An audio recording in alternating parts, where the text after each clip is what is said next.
A dream is a succession of images, ideas, emotions, and sensations.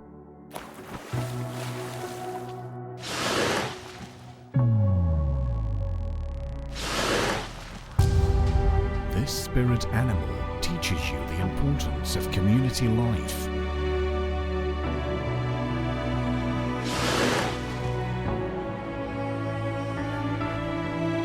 as well as dedication to your family.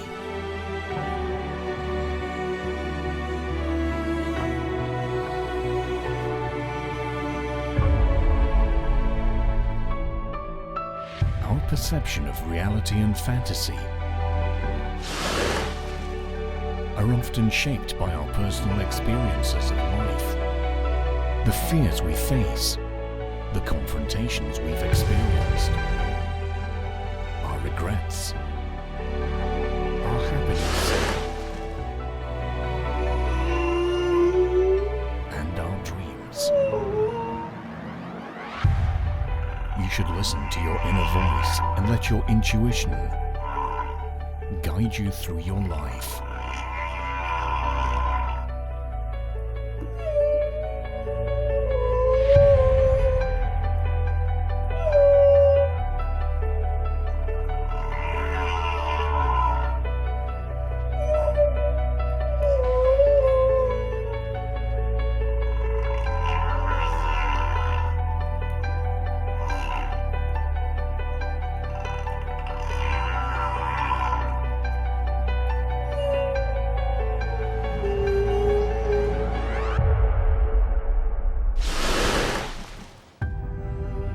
If you need emotional healing, and if you want to turn to your inner self more, then is the best moment to call on your whale animal totem. It will give you wisdom, strength, and peace.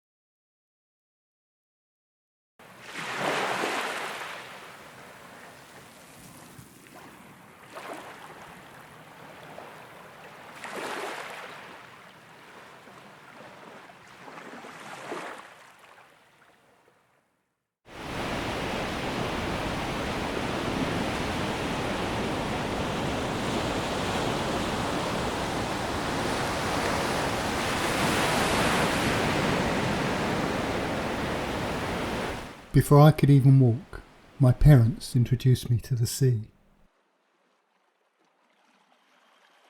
I've never moved away from her. Why would I? She's my life and I love her still. But she doesn't love me, or my kind.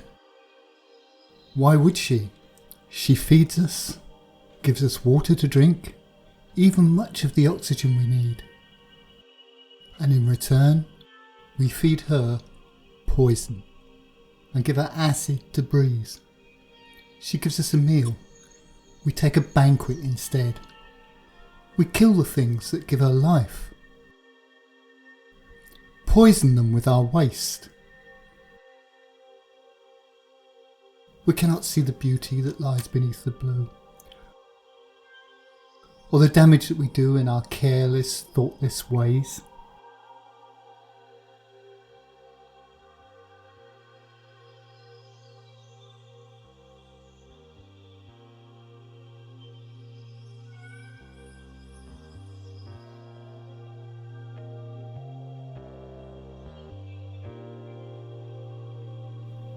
Unless we start to do something positive now to change the way we live, our children will be left with the hopeless task of saving our grandchildren from wallowing and choking in the filth we leave behind.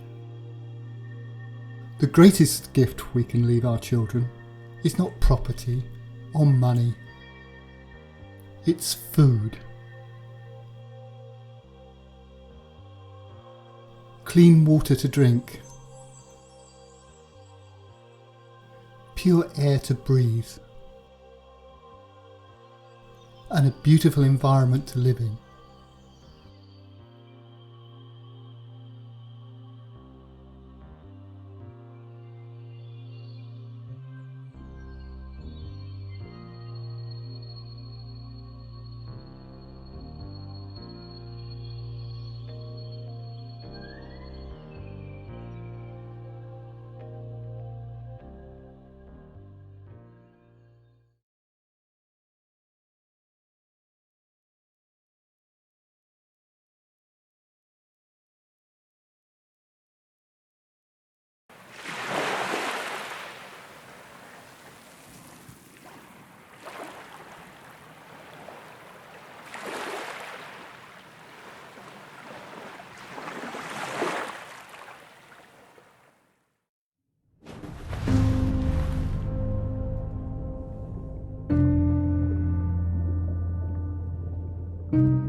The deeps have music, soft and low.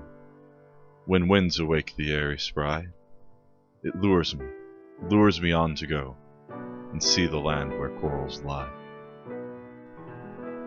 By mountain mead, by lawn and rill, when night is deep and moon is high, that music seeks and finds me still, and tells me where the corals lie. Yes, press my eyelids close, 'tis well. But far the rapid fancies fly, to rolling worlds of wave and shell, and all the lands where corals lie. Thy lips are like a sunset glow, thy smile like a morning sky. Yet leave me, let me go, and see the land where corals lie. When Richard Garnett penned this poem 160 years ago, the deep sea, a previously unknown realm, was becoming the subject of a new wave of scientific exploration. The reverence and awe reflected in his poem are timeless, but sadly the corals may not be. I offer the following verses as a postscript. Your riches spoiled and plundered for near a century, species lost from avarice and apathy, this cannot be denied. Hold fast this veiled aquatic realm of mystery, and let me see the land where corals lie. So fragile is thy life within, from fathoms deep I hear you sigh, endangered by the acts of men. Protect this land where corals lie.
tropical reefs have a unique biodiversity. It is one of the most complex ecosystems on the planet and are home to more than 3,000 different species of fish, 600 species of corals, and thousands of other plants and animals. From the largest whales and sharks to huge shoals of fish, here are fish of all colors and shapes. From great giant clams to the smallest centers like nudibranches, bristleworms, and little pygmy seahorse, tiny as a grain of rice. Coral reefs are the most diverse ecosystems in the oceans and are truly called the rainforest of oceans. The rich coral reefs provide food for millions of animals and people. Despite this enormous abundance, there are dangers to the reefs. In only a few decades, they can vanish. The increasing population growth and greater demand for food increases the pressure on the oceans in the search for fish and other resources. Climate change directly affects the reefs with coral bleaching and acidification of the sea. The sea gets warmer, and the warmer water causes the corals to bleach and die. That, together with many local factors like pollution, overfishing, and increased tourism, push the reefs beyond the border. The great pressure on coral reefs has major consequences that affect both animals and humans. Masuk air di dalam kampung, ya dipindah ke sini. Air asin masuk ke. Sudah lumayan, sudah tergantung musimnya juga. Ya, musimnya. Kalau musim angin seperti ini agak susah kita kalau kita menyelam pakai apa? Snorkeling. Ya. Ya. Jadi kalau ombak kan masuk air, ya, agak susah.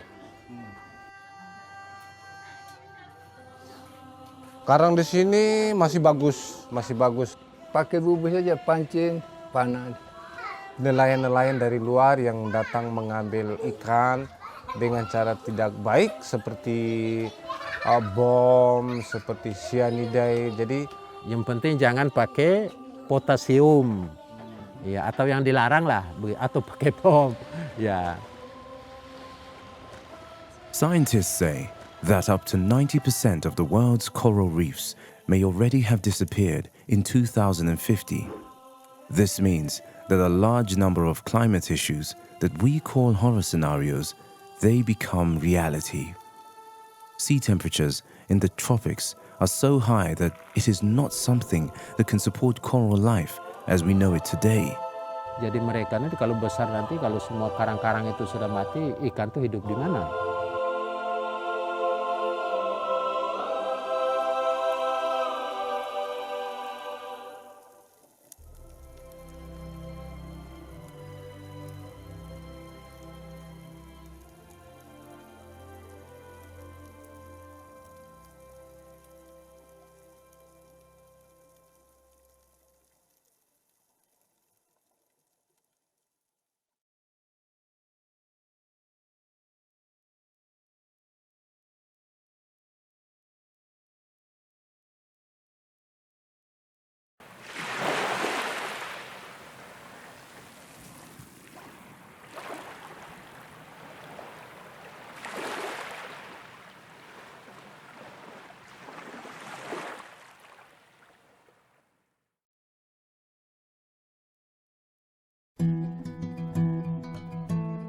L'association Trident Club a été créée en 2012 par un groupe de jeunes universitaires qui partagent la même passion pour la mer.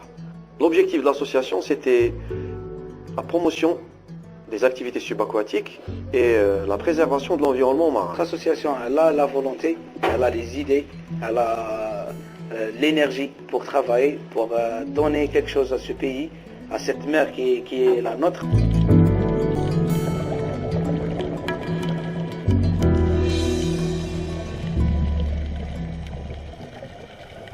Le constat qu'on faisait en tant que pratiquant d'activités subaquatiques, c'était que le milieu marin il était vraiment dégradé.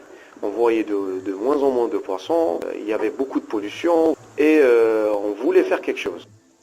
Le projet du récif artificiel expérimental, c'est une idée qui nous est venue. On était en train de discuter à propos de qu'est-ce qu'on pouvait faire, qu'est-ce qu'on pouvait entreprendre pour restaurer le milieu marin. Un récif artificiel, en quelque sorte, il va reconstituer un milieu naturel. Il va constituer un milieu où des cachettes où le poisson peut vivre et peut se reproduire.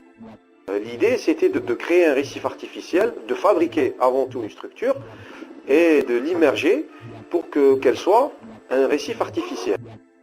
L'idée, on l'a concrétisée avec nos propres moyens. On a fabriqué une structure métallique. C'est organisé pour transporter le récif en partie, pour qu'il soit transportable.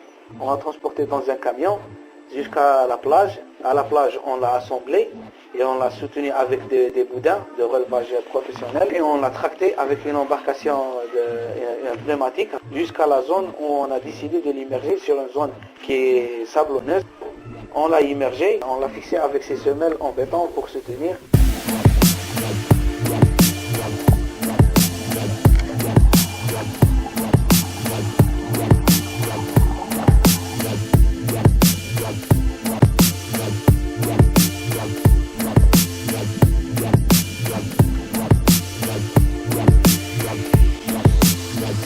Après 18 jours d'immersion, on a été vraiment agréablement surpris de voir que le récif était déjà colonisé. La structure, lorsqu'on va l'immerger, elle va être colonisée par les micro-organismes.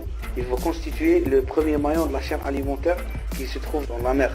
Ces micro-organismes vont attirer la biomasse. Il y a des espèces qui vont venir s'alimenter sur ces micro-organismes qui se sont fixés en premier lieu sur la structure et après la chaîne elle va se suivre. Le récif qu'on a immergé, il a été l'objet d'études de 3 étudiants en master en océanographie de l'université de Mostaganem.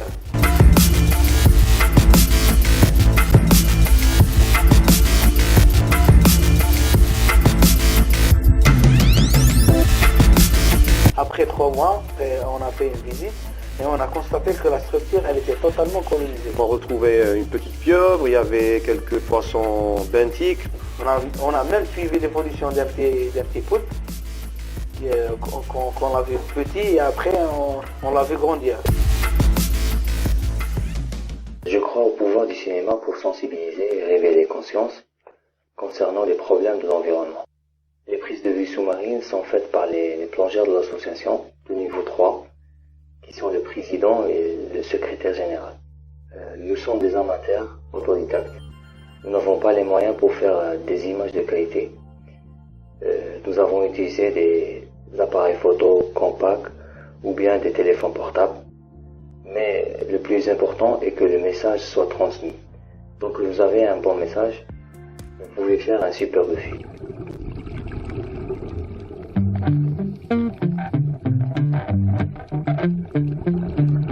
Si on ne fait rien, dans quelques années, certaines espèces vont disparaître. Ça sera malheureux que nos enfants ne puissent pas avoir le bonheur de voir ces espèces dans leur milieu naturel. Donc, il faut faire quelque chose. Il faut préserver notre pays parce qu'on n'a qu'un seul pays. Et voilà, c'est notre pays où les gens n'ont aller.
The chemistry of the ocean is changing 10 times faster than it has at any other time in the past 50 million years. Since the beginning of the Industrial Revolution, we've released 1 quadrillion pounds of carbon dioxide into the atmosphere, and the ocean has become 30% more acidic. Now what happens is that as we're pumping CO2 into the atmosphere, a lot of it is going into the ocean. And when CO2 goes into water, it likes to react with water. And what it does is it creates a dilute acid. Ocean acidification affects coral reefs and any other animal in the ocean that builds a shell or a skeleton, because in a more acidic environment, shells, skeletons can't form. So that means by 2070, coral reefs literally start dissolving. Worldwide, 50% of coral reefs are gone. They're predicted to go extinct within our lifetime. The fundamental importance of coral reefs is that they harbour, at some stage in their life cycles, about a third of all the species in the oceans, which makes them absolutely key to the life of the oceans.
baby humpback whale.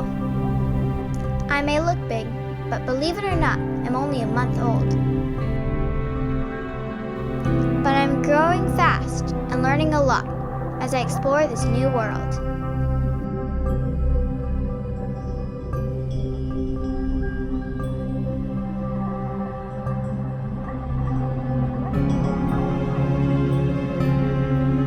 That's me and my mom. We've been together day and night since I was born. She's been nursing me, guiding me, protecting me, and teaching me.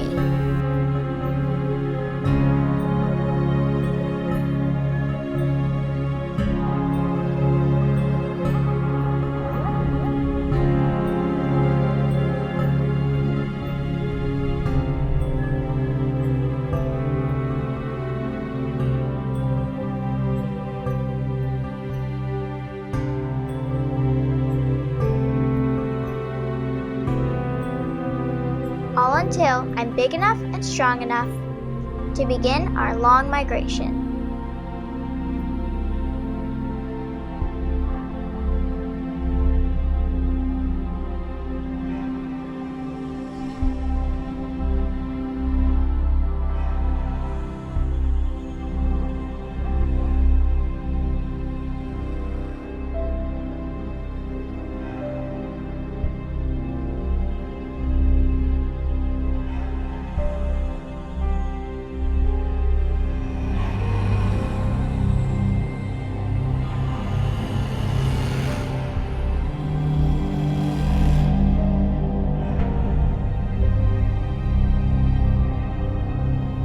She stayed with my body a few days after I died.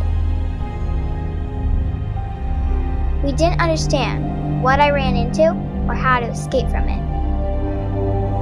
I fought and struggled. But eventually, I was too tired and took my last breath and sunk to the ocean floor.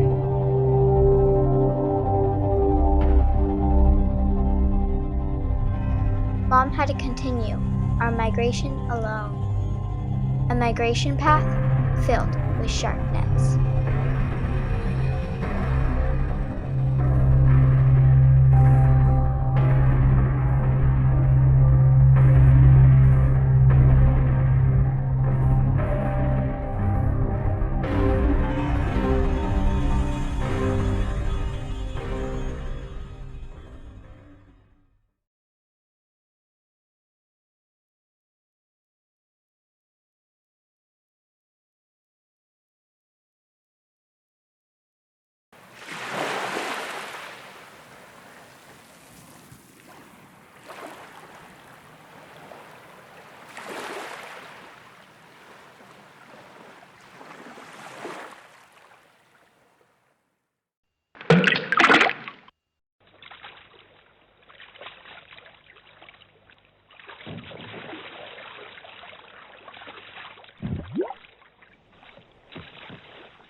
I've had the privilege of visiting some of the most spectacular places in the Gulf of Mexico, with my father aboard Calypso and with my team of explorers as we filmed for our TV program Ocean Adventures.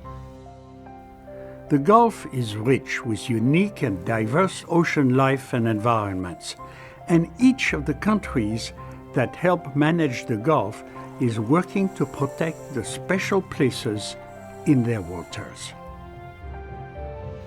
Cuba has some of the healthiest coral reefs in the Gulf and in all of the Caribbean, a legacy of President Fidel Castro's vision to protect Cuba's environment. My father worked closely with President Castro during the 1985 filming of our TV special, Cuba Waters of Destiny. Castro was a diver and long ago realized that special places need special protection. Mexico protects several Gulf of Mexico jewels in national parks and biosphere reserves. And the U.S. protects and sustainably manages unique locations through national marine sanctuaries, national parks, and conservation areas. The Gulf has large industries such as oil and gas, shipping, fishing, and tourism that create millions of jobs. And these industries cooperate with ocean conservation efforts so that each can thrive adjacent to the other. A healthy Gulf stimulates a healthy economy. There are many great things to celebrate in the Gulf of Mexico. However, we can create a stronger system of stewardship where each of the marine and national parks collaborate with each other, sharing information and strategies so that the Gulf is managed as an ecosystem. Science has shown us that everything is connected. This system of ecosystem connections is the basis for how Cuba, Mexico, and the United States are proposing to work together to protect what we share in the Gulf of Mexico. They call it the Gulf of Mexico Marine Protected Area Network, or Red Golfo in Spanish. The Gulf Network will facilitate the sharing of science and understanding so managers can better prepare for and respond to the changes and threats that the region will face in the future, particularly due to climate change and from potential effects that increased tourism to Cuba could have on its coral reefs, whose continued health is vital to the entire Gulf. There should be little resistance to creating the Gulf Network, since it does not impose any closures or restrictions on commerce and industry. It is a way to work smarter and together for the health of our shared ocean planet, our life support system.